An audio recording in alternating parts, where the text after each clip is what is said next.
వాక్యం చదువుకుందాము.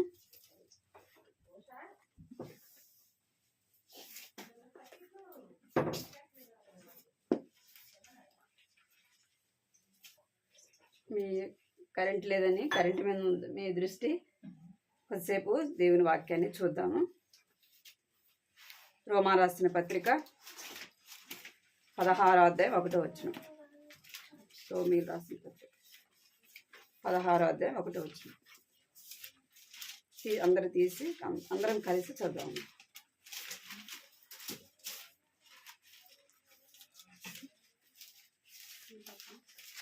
పదహారో అధ్యాయం 1వ వచనం. అందరం కూడా కలిసి చదువుదాం. అందరం చదవండి. కేకేలలో ఉన్న సంఘం పరిచారకులకు ఫీబే అను మన సహోదరి పరిశుద్ధులకు తగినట్టుగా ప్రభునందు చేర్చుకొని చాలు.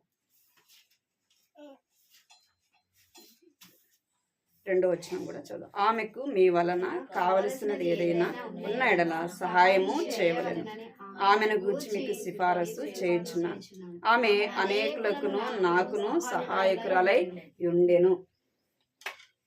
ఇక్కడ ఒక పేరు కనబడుతుంది కదా, ఏం పేరు? ఫీబే. ఆమె పేరుకు, మన బైబిల్లో ఉన్న ప్రతి పేరుకు కూడా ఏముంది? అర్థము ఉంది. ఆ పేరుకి అర్థం ఏంటంటే ప్రకాశించున్నది, కాంతివంతము. ఏమంట? ప్రకాశించేది. రెండోదిగా కాంతివంతం. ప్రకాశమైన కాంతివంతమైన అంటే వెలుగు కదా, ఎప్పుడు ప్రకాశించుతూ ఉండేది. ఎప్పుడు ప్రకాశించుతూ ఉండేది ఏంటి? నక్షత్రాలు ఎంతో కాంతివంతంగా ఏం చేస్తుంటాయి? ప్రకాశిస్తూ ఉంటాయి. విశ్వాసులమైన మనము కూడా ఎలా ఉండాలా? ప్రకాశించే వారముగా ఉండాలి. మనము ఎప్పుడు కూడా ఎలా ఉండాలంటే కాంతివంతమైన జీవితము కలిగి ఉండాలి. అది ఎప్పుడు మనం కలిగి ఉంటాము అంటే ప్రభువునందు ఉన్నప్పుడే అలాగా మనము ఉండగలం. ప్రకాశించుతూ కాంతివంతముగా మనము ఉండాలంటే ప్రభువునందు ఉన్నప్పుడే ఉండగలం. ఇక్కడ ఫీబే అనే ఈమె ఏముంది రాయబడింది అక్కడ? చదవండి. 16:1. కెంక్రేయాలో ఉన్న సంఘ పరిచారకురాలకు ఫీబే అను మన సహోదరుని పరిశుద్ధులకు తగినట్టుగా ప్రభువునందు చేర్చుకొని. పరిశుద్ధులకు తగినట్టుగా మనం ఎలాగ జీవించాలంటే పరిశుద్ధులకు తగినట్లుగా. పరిశుద్ధులకు తగినట్టుగా మనం జీవించాలంటే మొదట మనం ఏమై ఉండాలా? పరిశుద్ధులముగా ఉండాలి. మనం పరిశుద్ధులముగా ఉన్నప్పుడే ఎలాగ మనం జీవిస్తామంటే పరిశుద్ధులకు తగిన జీవితం మనం జీవించే వారముగా ఉంటాము. మనం పరిశుద్ధత కలిగి జీవించాలా. మన పరిశుద్ధత కలిగి ఉన్నప్పుడే మనం ఎలా ఉంటామంటే ప్రకాశించే వారముగా ఉంటాం. ఎవరు పరిశుద్ధుడు అంటే మనము నమ్మిన దేవుడు ఎలాంటి వాడు? ఆయన ఎలాంటి వాడు? పరిశుద్ధుడు. ఆయన పరిశుద్ధుడు కనుక మనకు కూడా ఎందుకు పిలిచినాడంటే పరిశుద్ధులముగా ఉండటానికి మనల్ని పిలిచినాడు. ఇంకా పరిశుద్ధులకు తగినట్లుగా మనము దేవుడు మనల్ని పిలిచినాడు కాబట్టి మనం ఎలా జీవించాలంటే పరిశుద్ధతకు తగిన జీవితం మనం జీవించే వారముగా ఉండాలి. ఎక్కడ అంటే ఈ లోకములో దేవుని మందిరములో ఉన్నంతసేపు మనం ఎలా ఉంటామంటే పరిశుద్ధులముగానే ఉంటాం. మరి ఇంట్లో ఉన్నప్పుడు ఎలా ఉండాలా? ఇంట్లో ఉన్నప్పుడు కూడా మనము ఎలా ఉండాలంటే పరిశుద్ధులముగానే. మనం బయటికి వెళ్ళినా, సమాజంలోకి వెళ్ళినా, మనం పని చేయడానికి వెళ్ళినా, ఎక్కడికి వెళ్ళినా మనం ఎలా ఉండాలి? పరిశుద్ధులముగానే ఉండాలి. మనం చూడంగానే ఏం చెప్పాలి? మనం చూడంగానే ఇతరులు ఏం చెప్పాలి? మనం చెప్పాల్సిన అవసరం లేదు. ఏం చెప్పాలా? మీరు క్రిస్టియన్సా, మీరు చర్చికి వెళ్ళే వాళ్ళ అన్న. ఎందుకు అంటే మీరు అలాగ ఉన్నారు చెప్తారు కొంతమందిని గురించి కదా, మీరు చర్చికి వెళ్ళే వాళ్ళ, అందుకే మీరు అట్లానే ఉండారు అంటారు కదా. మనం అలాగ లేమనుకో చెప్తారా? అంటే మనం ఎలా ఉండాలంటే పరిశుద్ధతకు తగిన జీవితం మనం జీవించే వారముగా ఉండాలి. ఈమె పరిశుద్ధులకు తగినట్లుగా తన జీవితము ఉంది. ఫీబేనే కాదు, తన జీవితము ఆమె ప్రభువు నమ్మిన తర్వాత ఎలాగుందంటే పరిశుద్ధమైన జీవితం తను జీవిస్తా ఉంది. పరిశుద్ధులకు తగినట్లుగా జీవిస్తూ ఉంది. ఇంకా బైబిల్లో మనం చూస్తే ఆదికాండం 5వ అధ్యాయం, ఆదికాండం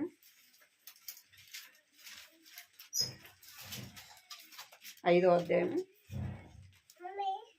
22వ వచనం చదువు. 22. హన్నోకు మోతుషేలను కనిన తరువాత 300 ఏండ్లు దేవునితో నడుచుచు కుమారులను కుమార్తెలను కనెను.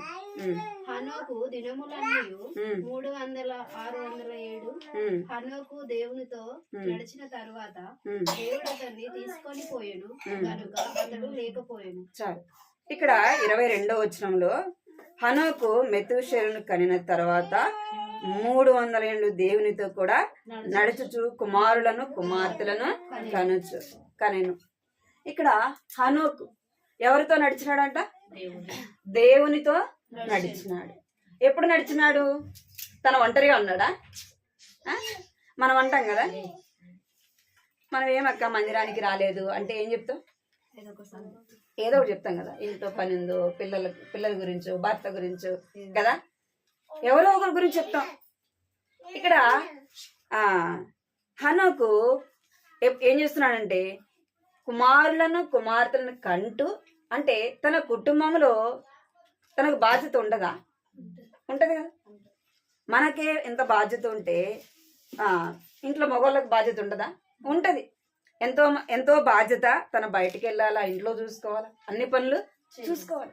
అయినప్పటికీ హనోకు ఎవరితో నడుస్తున్నంటే దేవునితో నడుచుచు, అంటే తన యొక్క విశ్వాసములో నడుచుచు ఏం చేస్తున్నంటే కుటుంబాన్ని కొనసాగించేవాడుగా చూస్తాడు. ఇంకా ఏం చేస్తున్నాడంటే హనోకు దినముల అన్నీ 360 ఏళ్ళు. హనోకు దేవునితో నడిచిన తరువాత ఎవరితో నడుస్తున్నాడంట? దేవునితో నడుస్తున్నా. మనం ఎవరితో నడుస్తాము అంటే మనం లోకంతో నడిచే వారముగా ఉంటాం. ఎవరితో నడుస్తుంటాం? లోకంతో నడుస్తాం. లోకంతో మనము స్నేహం కనుకనే మనం ఏం చేయలేకపోతున్నామంటే దేవునితో నడవలేని వారముగా ఉంటున్నాం. మనం ఎప్పుడైతే లోకాన్ని చూస్తూ మనం నడుస్తామో ఎవరితో నడవలేము? దేవునితో నడవలేము. మనం నడిస్తే లోకంతో నడవాలా, లేదంటే దేవునితో అన్నా నడవాలి. మనం ఎలాగ నడుస్తున్నాం? హనోకైతే దేవునితో కూడా నడుస్తున్నాడు. తను పరిశుద్ధులకు తగిన జీవితం తను జీవిస్తా ఉన్నాడు. మరి మనం ఎలాగ జీవిస్తున్నాం? పరిశుద్ధులకు తగినట్టుగా మనం జీవిస్తున్నామా? మన పరిశుద్ధతకు తగిన జీవితం మనలో కనబడుతుందా? మనం ఏం చేస్తుంటామంటే ఇతరులను మనం ఏం చూస్తుంటాం? ఇతరులను ఏం చూస్తాం? మనం ఇతరులు చూస్తూ ఉంటాం. కనుకనే మనం ఏం చేయలేమంటే విశ్వాసంలో ముందుకు కొనసాగలేం. ఇతరులను చూసినంతసేపు మనం ఏం చేయలేం? విశ్వాసంలో కొనసాగలేం. అందుకే ఒకసారి ఏమైందంటే మనలాగా ఆమె చర్చికి వెళ్ళేది. ఆమె చర్చికి వెళ్ళేది. వెళ్తూ ఒకరోజు ఆమె ఏం చెప్తుందంటే పాస్టర్ గారు ఇంక నేను చర్చికి రాను అనింది. రానంటే ఏమమ్మా ఎందుకు రావు అని.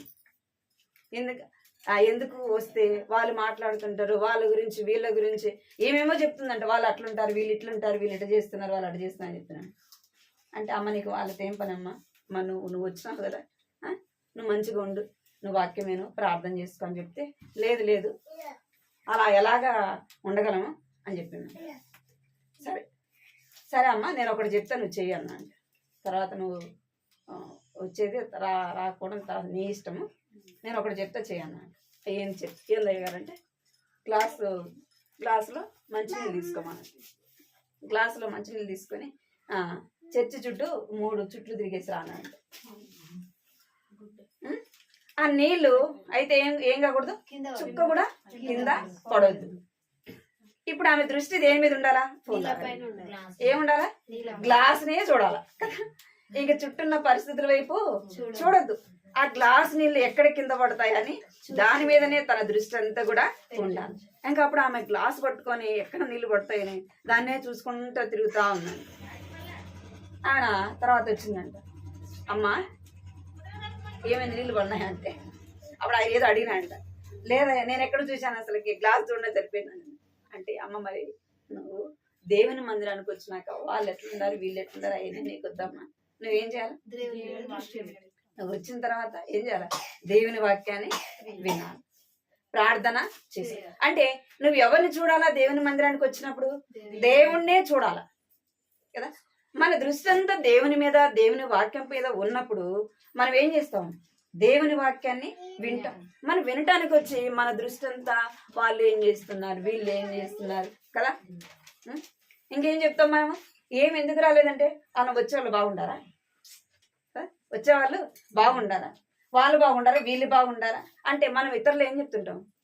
వాళ్ళ లోపాలు చూపించే వరముగా ఉంటాం. మనం అలాగ ఉండొద్దు, మనం అలాగూ ఉండకూడదు. మనం ఎలా ఉండాలంటే పరిశుద్ధులకు తగిన జీవితము జీవించాలా.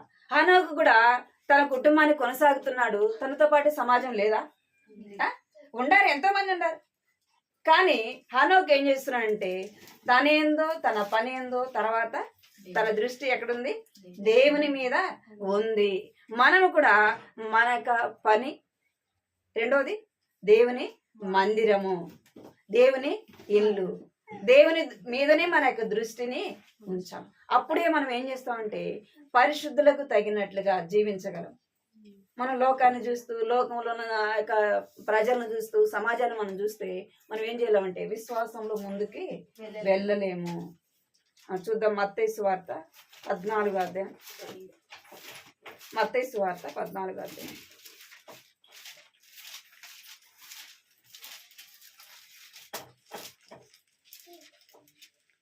చదవండి 28 నుంచి.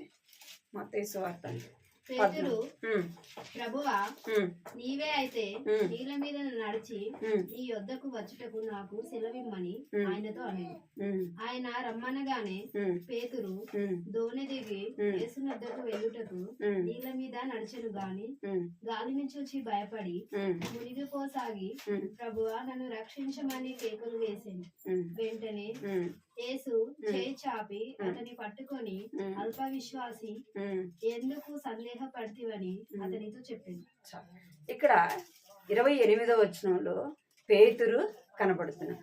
పేతురు యేసు ప్రభుని చూసినప్పుడు దోణిలో ఎవరున్నారు? యేసు ప్రభు. పేతురు దోణిలో ఉన్నాడు. యేసు ప్రభు ఆ సమయంలో ఏం చేస్తున్నాడంటే నీళ్ల మీద నడుస్తూ వస్తున్నాడు. అప్పుడు పేతురు చూసి పేతురు అంటున్నాడు, ప్రభువా నీవైతే నేను కూడా ఏం చేస్తా? నీళ్ల మీద నడుస్తా ప్రభువా అన్నాడు. నీళ్ల మీద నడిచింది ఎవరంటే ఒక పేతురు మాత్రమే కదా.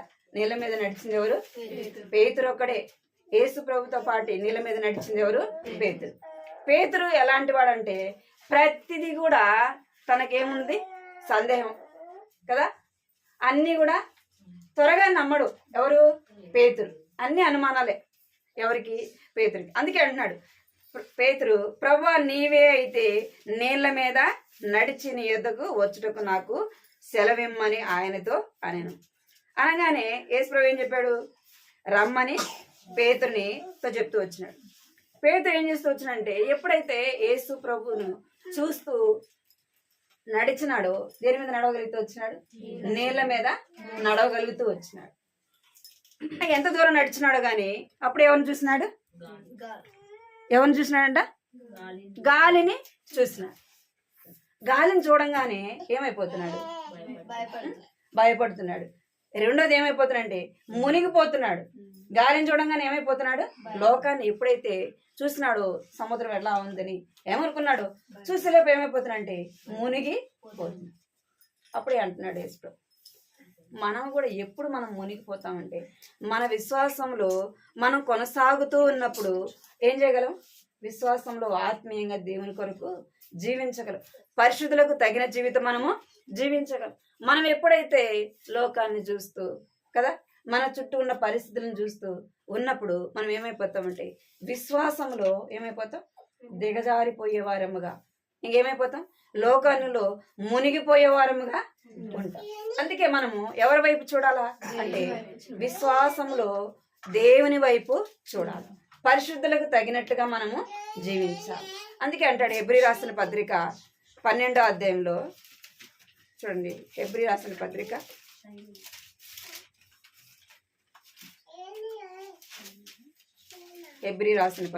12వ అధ్యాయం 2వ వచనం చదవండి.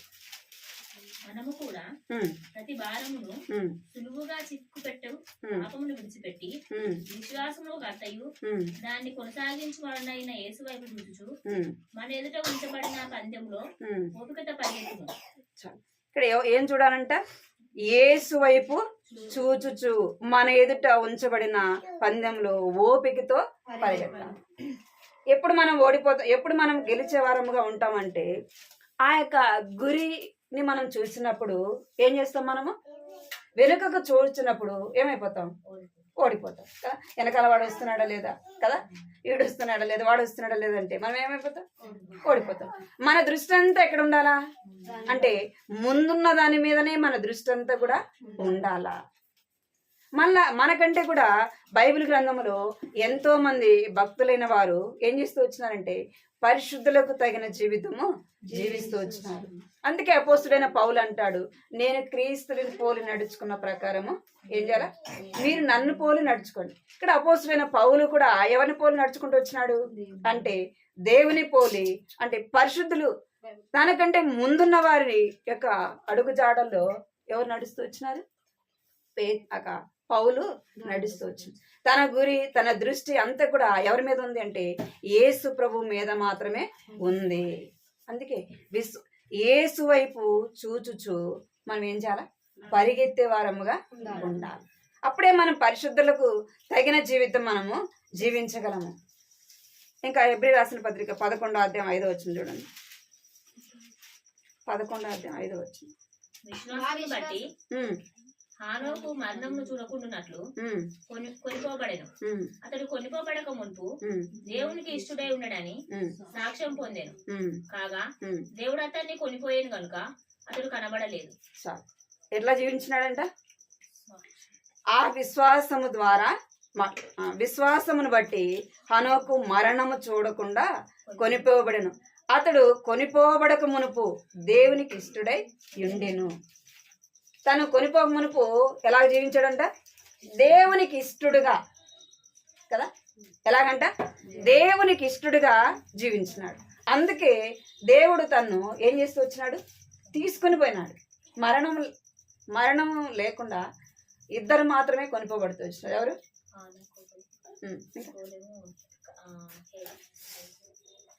ఏలియా. ఎవరు? మరణం చూడకుండా కొనిపోబడిన వారిలో బైబిల్లో ఎవరు? హానోకు మొట్టమొదట, తర్వాత ఏలియా. ఇక్కడ హానోకు అంట దేవుడు కొనిపోక మునుపు ఎలా జీవించినాడంట? దేవునికి ఇష్టడుగా ఉంటూ వచ్చినాడు. మనం పరిశుద్ధమైన దేవునికి ఇష్టలుగా ఎప్పుడు జీవిస్తాం? మనము దేవునికి ఇష్టమైన జీవితం మనం ఎప్పుడు జీవిస్తామంటే మనలో పరిశుద్ధత ఉన్నప్పుడే. మనలో పరిశుద్ధత ఉన్నప్పుడే మనము పరిశుద్ధత తగిన జీవితాన్ని జీవించగలము. అందుకే హనోకు తన కుటుంబాన్ని చూసుకుంటూ, తన భార్య, తన పిల్లలు, తన కుటుంబము, తన అంతా కూడా చూసుకుంటూ ఏం చేస్తూ వచ్చినాడంటే దేవునికి ఇష్టడుగా జీవిస్తూ వచ్చినాడు. రెండోది దేవునితో కూడా నడిచినాడు. నడుచుకుంటూ యేసుప్రభుతో మాట్లాడుతూ ఎక్కడికి వెళ్ళినాడంట? దేవుని రాజ్యంలోకి వెళ్ళిపోయినాడు. అందుకే రాయబడింది కదా, కాగా దేవుడు అతని కొనిపోయెను. ఏం చేసినాడంట? తనతో పాటు తీసుకెళ్ళినాడు.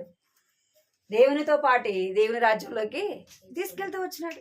మనం కూడా అలాగా దేవునికి ఇష్టలముగా ఉండాలా.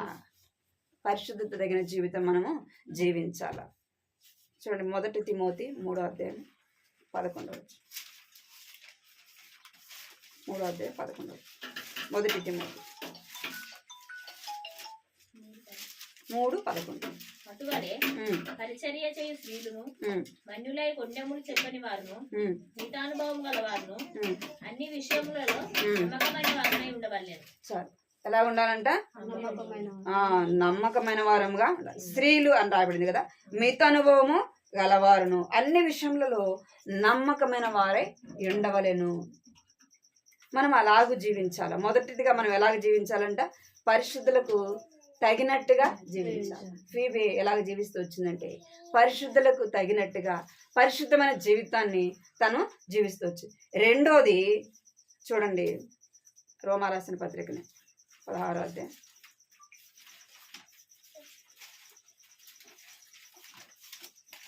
ప్రభువు నందు చేర్చుకొనెను.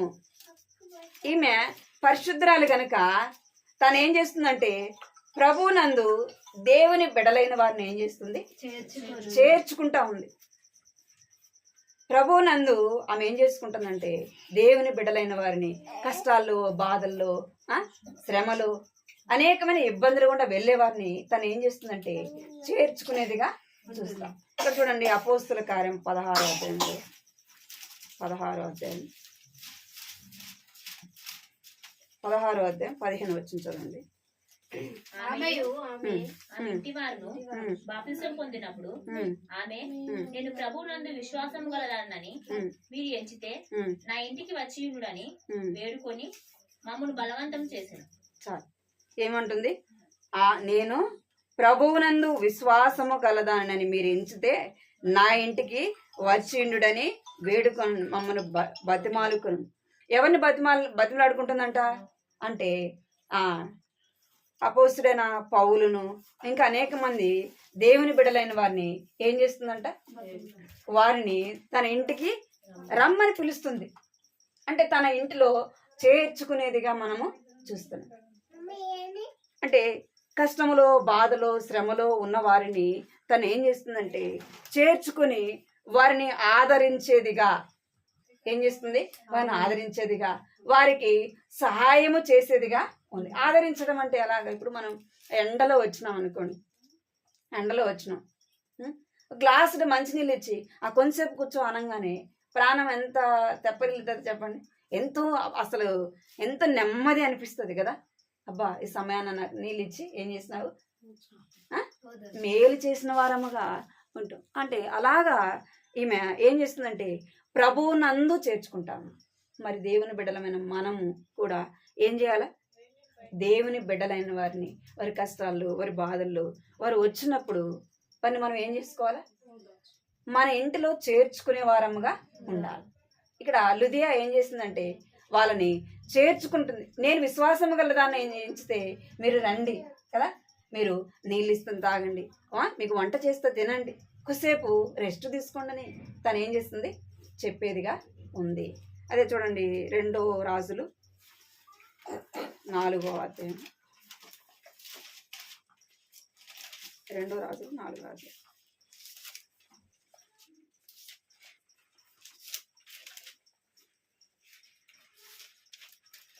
2 రాజులు 4వ అధ్యాయం 8వ వచనం.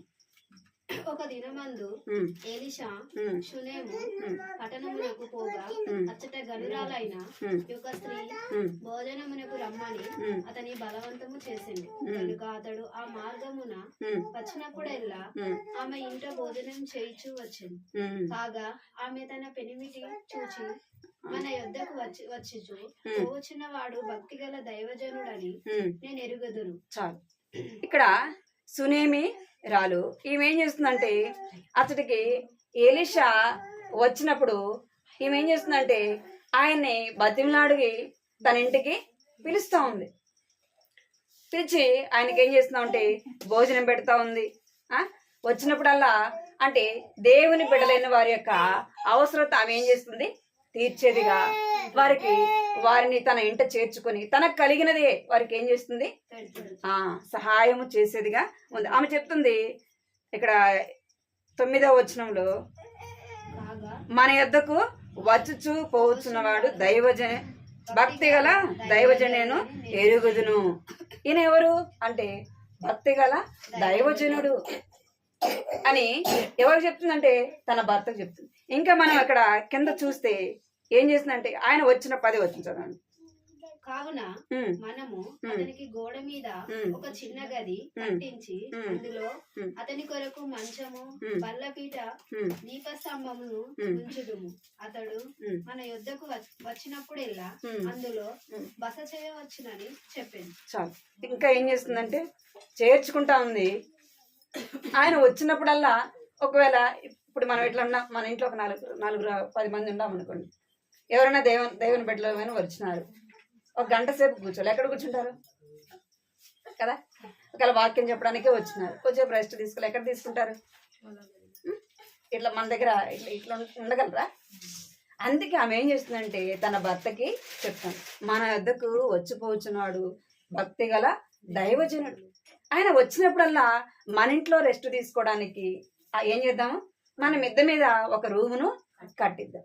ఆయనకి మంచము కదా, ఆయనకి ఏమేమి కావాలో ఆ రూమ్లో పెట్టినామనుకో, ఆయన వచ్చినప్పుడు ఏం చేస్తాడు, అక్కడ ఉండి తిని కొంచెం రెస్ట్ తీసుకొని, తద్వారా మనకి ఏమొస్తుంది అంటే ఆశీర్వాదము వస్తుంది. తనకు వచ్చింది ఆశీర్వాదం.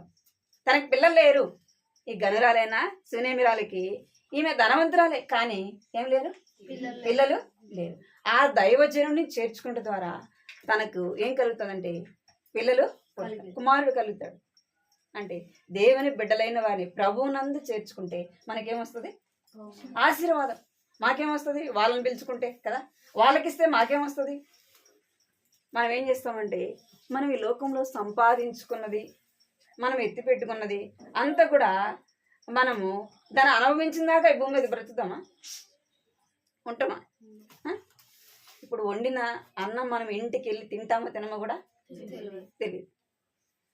అలాంటప్పుడు మనకు కలిగిన దాంట్లో దేవుని బిడ్డలైన వారిని చేర్చుకొని వారికి ఇచ్చుట ద్వారా మనకేమొస్తుంది, ఆశీర్వాదము వస్తుంది. అదే చూసాం కదా మొదటి రాజులు కూడా చూడండి ఆ మాటని 17వ అధ్యాయం. ఇక్కడ విధవరాలు 17వ అధ్యాయం అటు తర్వాత 11వ వచ్చిన 11వ ఆమె 17వ అధ్యాయం 11వ వచ్చిన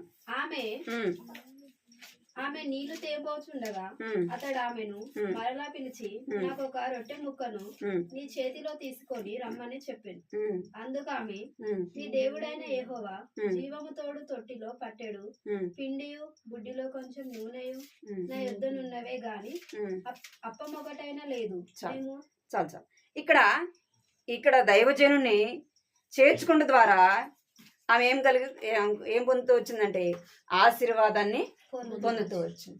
ఏ ఆశీర్వాదం అంటే తను ఉన్న దినాల్లో ఎంతో కరువు కదా, ఎంతో కరువు, పంటలు పండలేని పరిస్థితి, 3.5 సంవత్సరం వర్షం పడలేదు, ఎంతో ఇబ్బందిగా ఉన్న పరిస్థితులలో కూడా ఆ దైవజనుడిని ఆమె చేర్చుకొని ఏమిచ్చింది, ఒకవేళ ఇచ్చింటే ఒక రొట్టె ముక్క ఇచ్చింటది కదా, గ్లాసు నీళ్లు ఇచ్చింటది.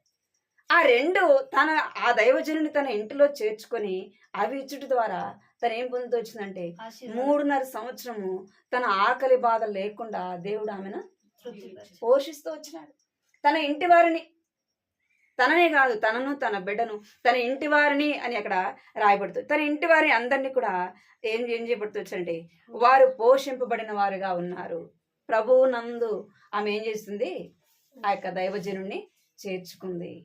ఇంకా మనం చూస్తే యెహోషువ గ్రంథంలో చూడండి, యెహోషువ గ్రంథం 2వ అధ్యాయము, యెహోషువ 2వ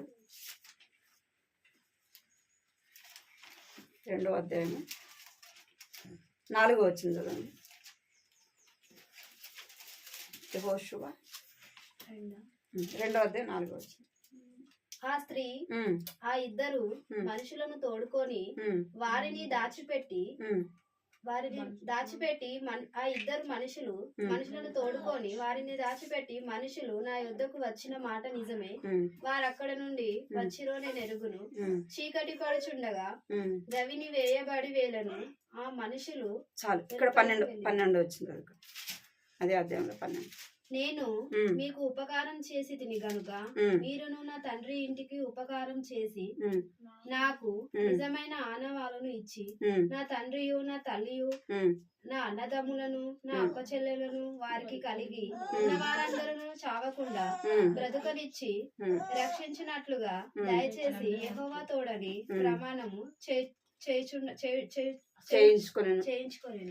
ఇక్కడ రాహాబు అనే యొక్క ఈమె తన జీవితము, తన పేరు అంతా కూడా తన జీవితము ఎంతో అసహ్యకరంగా ఉండేది. రాహాబు వేష అని అక్కడ రాయబడుతూ వచ్చింది. అయినప్పటికీ ఆమె ఎవరి గురించి వినిందంటే దేవుని గురించి వింది, దేవుని ప్రజల గురించి వినింది. అక్కడ పైన కూడా ఆ మాటలు కూడా రాయబడుతూ వచ్చినాయి. అయితే ఆమె ఎవరిని చేర్చుకుందంటే దేవుని బిడ్డలైన వారిని చేర్చుకుంటూ వచ్చింది. వేగుల వారిని ఏం చేస్తుంది, చేర్చుకున్నది. చేర్చుకుని మన ఆ ఊర్లో వాళ్ళు వచ్చినప్పుడు వారు వచ్చిన మాట నిజమే, అయితే వారు ఎక్కడి నుంచి వచ్చినారో నాకు తెలియదు, వారు ఎటు పోయినారో కూడా నాకు తెలియదు. ఆ మాట అబద్ధమే కదా. వారిని చూసింది తన ఇంట చేర్చుకుంది. ఆమె చేర్చుకున్న ద్వారా ఏం చేయబడుతూ వచ్చిందంటే తన కుటుంబం అంతా కూడా ఏం చేయబడింది, రక్షింపబడింది. తను మాత్రమే కాదు, ఆమె చెప్తోంది నేను మిమ్మల్ని ఎలాగా మిమ్మల్ని చేర్చుకొని వారిని ఏం చేస్తూ వచ్చిందంటే చేర్చుకుంటూ వచ్చింది, తన ఇంటిలో చేర్చుకుంటూ. వారికి ఆపద లేకుండా వారిని దాచింది. ఆ ఊర్లో ఉన్నవారు చూసుకొని వెళ్ళిపోయిన తర్వాత వారిని పంపించింది. వారు వెళ్ళేటప్పుడు చెప్తా ఉంది, నేను మీకు ఎలా ఉపకారం చేశాను, ఎలాగ నేను మిమ్మల్ని నా ఇంట చేర్చుకున్నాను, మీరు కూడా ఏం చేయాలా, దేవుడు ఈ పట్టణాన్ని మీ చేతులకి అప్పగిస్తాడు. అప్పగించినప్పుడు నా కుటుంబాన్ని మీరు ఏం చేయాలా, రక్షించాలి. వీరందరితో పాటు నేను నశించిపోకుండా ఏం చేయాలి, నన్ను రక్షించాలి. నన్ను నా యొక్క తండ్రిని, తల్లిని, అన్నదమ్ములను, అక్క చెల్లెలైన వారిని ఏం చేయాలా, మీరు రక్షించాలా, నాకు ఉపకారము చేయాలి. ప్రభువునందు ఆమె చేర్చుకుంట ద్వారా ఏం చేయబడుతూ వచ్చింది, దేవుడు ఆ పట్టణాన్ని ఎవరికి అప్పగించినాడంటే ఇశ్రాయేలు ప్రజలకు అప్పగించినాడు. వారిని అప్పగించినప్పుడు ఈ కుటుంబం మాత్రమే ఏం చేయబడింది, రాహాబు కుటుంబం మాత్రమే రక్షింపబడుతూ వచ్చింది. రాహాబు పేరు కూడా ఎక్కడ రాయబడుతూ వచ్చిందంటే మత్తయి సువార్తలో ఆమె పేరు రాయబడుతూ వచ్చింది. దేవుని బిడ్డలను మనం చేర్చుకున్న ద్వారా ఏమొస్తుంది చెప్పండి, ఎంతో ఆశీర్వాదం కదా. ఈమె చేర్చుకుంది అంతే, చేర్చుకుంట ద్వారా తన కుటుంబం రక్షింపబడింది.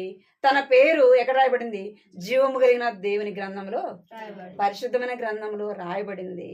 ప్రభునందు మనం చేర్చుకొని మనం చేసే ఉపకారం అది ఎన్నటికి కూడా ఏం కాదు, వ్యర్థము కాదు. కొంతమంది దేవుని బిడ్డలైన వారిని చూడంగానే ఎంతో చులకనగా చూస్తారు కదా. వీళ్ళకి ఏం పని బాటు ఉండదు కదా, ఏముండదు, వీళ్ళకి ఏం పని బాటు ఉండదు అనుకుంటారు.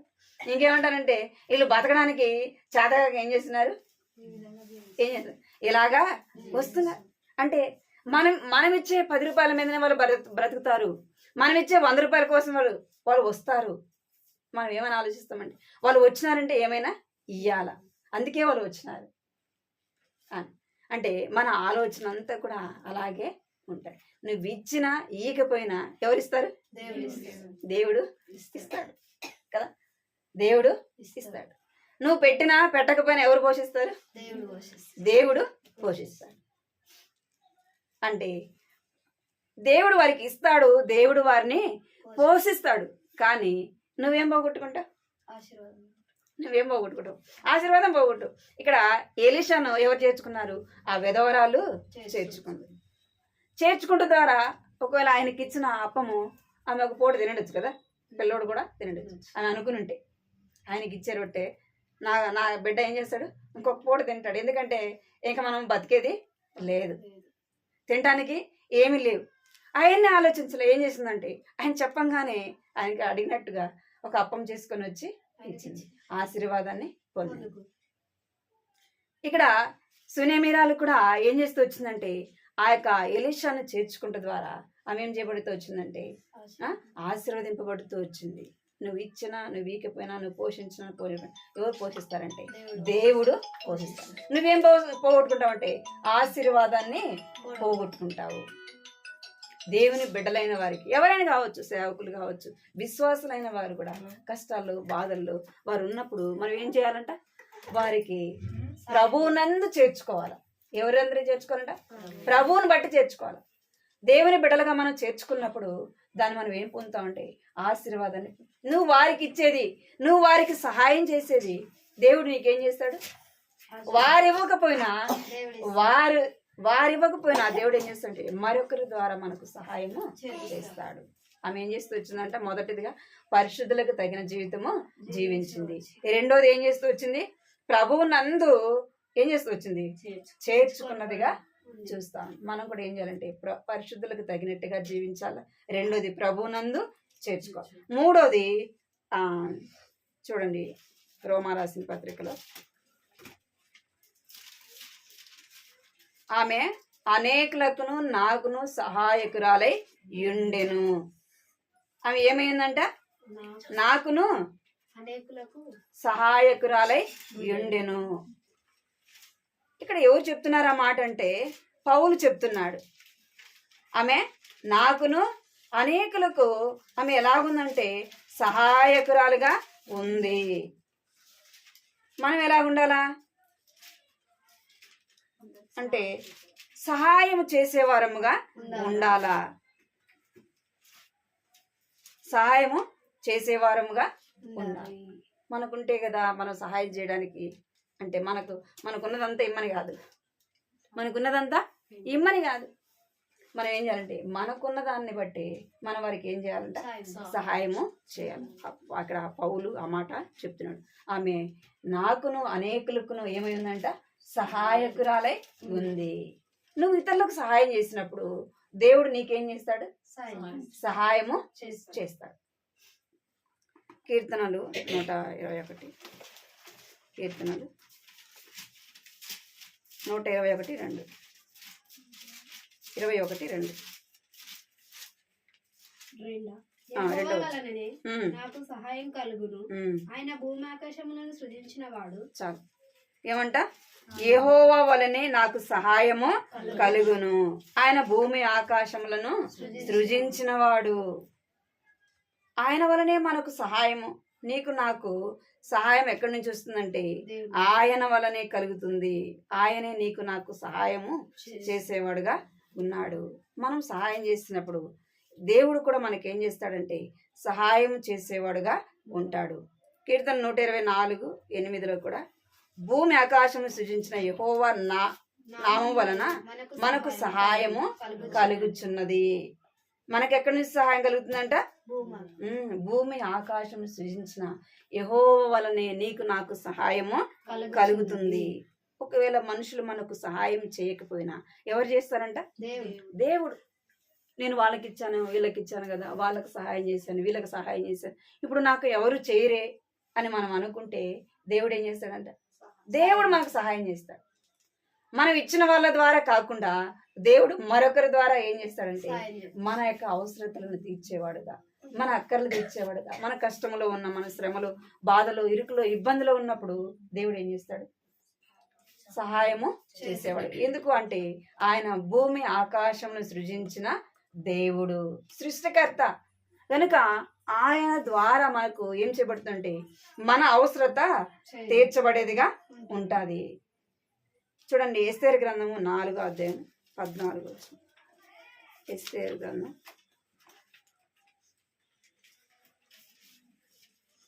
4:14 చదవండి. 4:14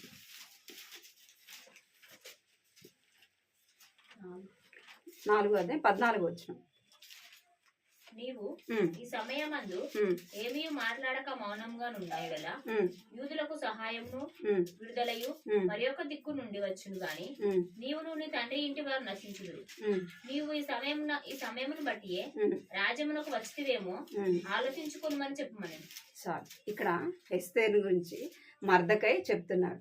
యూదులందరికీ కూడా మరణము విధించబడింది. యూదులందరినీ ఒక్కసారి చంపేయాలని హామాను ఏం చేస్తూ వచ్చినంటే పత్రిక రాయిస్తూ వచ్చినాడు. అది ఎవరికి తెలియబడుతూ వచ్చిందంటే మర్దకైకి తెలియబడుతూ వచ్చింది. అప్పుడు చెప్తున్నాడు ఎస్తేరు రాణిగా ఉంది. ఈ ఎస్తేరుకు మర్దకై చెప్తున్నాడు, నీవు ఈ సమయమును ఎందే ఏమీ మాట్లాడక మౌనముగా ఉన్నాడలా యూదులకు సహాయము విడుదలయు మరి యొక్క దిక్కు నుండి వచ్చును. నీవును నీ ఇంటి వారును నశించదు. నీవు ఈ సమయమును బట్టి రాజ్యమునకు వచ్చి మేము ఆలోచించుకును. ఇక్కడ అంటున్నాడు, ఈ సమయాన్ని బట్టే నువ్వేం చేస్తున్నావు, ఇక్కడికి వచ్చినావేమో. నువ్వు ఈ సమయంలో ఏం చేయాలా, యూదులకు సహాయము చేయాలి. నువ్వు ఒకవేళ అనుకోవచ్చు, నేను రానిని కదా, నాకు మరణశిక్ష పడదు. ఎందుకంటే ఆమె యూదురాలని వాళ్ళకి తెలియదు. ఒకవేళ నువ్వు దీన్ని బట్టి నువ్వు తప్పించబడతావేమో. కానీ అయితే దేవుడు ఏం చేస్తాడు,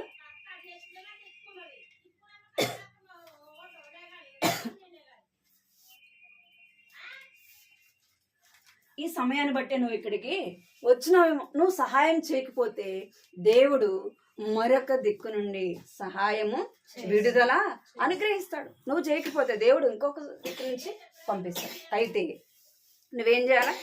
నీ తండ్రి ఇంటి వారు నశించెదరు. ఈ సమయం బట్టి రాజ్యమునికి వచ్చి ఆలోచించుకొను. ఏం చేయాలంటే ఏమని ఆలోచించాలి? ఇప్పుడు నేను సహాయం చేయకపోతే ఏం చేయాలి? నాకు అవసరమైనప్పుడు, నేను కష్టంలో, బాధలో, ఈరుకలో, ఇబ్బందిలో ఉన్నప్పుడు నాకెవరు ఏం చేయరు? సహాయము చేయరు. ఇప్పుడు నాకు ఉంది కదా, నేను ఇప్పుడు సహాయం చేసినప్పుడు దేవుడు నా అవసరత ఏం చేస్తాడు? తీరుస్తాడు.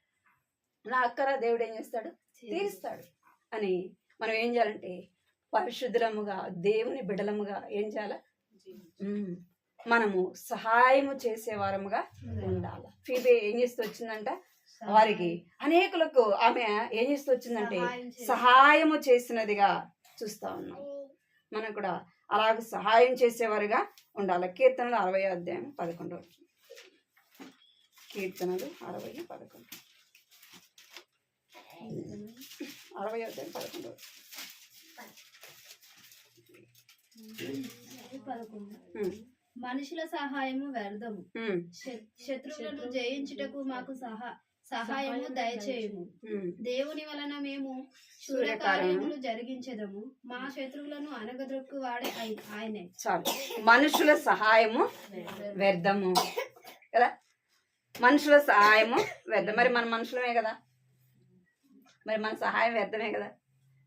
అది నిజమే, మన మనుషులమే, మన సహాయం కూడా వ్యర్థమే.